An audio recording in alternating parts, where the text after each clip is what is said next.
अभी से कुछ देर पहले सोशल मीडिया में पूरी तरीके से वीडियो वायरल हो रहा है जिसमें देखा जा सकता है चांदनी सिंह को रोते हुए, क्योंकि पिछले कुछ दिनों से जो खबरें चल रही थी पवन सिंह और चांदनी सिंह का किस तरीके का सोशल मीडिया पे वायरल हुए, ये किसी से छुपा नहीं है। आज सुबह से तो नेशनल मीडिया ने भी छापना शुरू कर दिया। जी न्यूज, XYZ, बहुत सारे न्यूज वाले हैं जो इस न्यूज को कवर किए, और यूट्यूबर का क्या सीन था वो सबको पता ही होगा। इस चीज की शुरुआत खैर चांदनी सिंह की आईडी से ही हुआ था, लेकिन अब का मामला ये है कि चांदनी सिंह का एक वीडियो वायरल हो रहा है जिसमें देखा जा सकता है चांदनी सिंह को रोते हुए।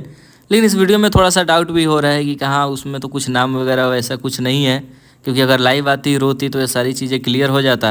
लेकिन इस वीडियो को लेकर अब तक की खबर यही आ रही है कि जो भी सोशल मीडिया पे न्यूज़ चल रहा है इस चीज़ को लेकर, पवन सिंह के शादी वादी के मैटर को लेकर, चांदनी सिंह लाइव आती है, रोने लगती है, ये सारी चीज़ें अचानक से खड़ा हो गया है।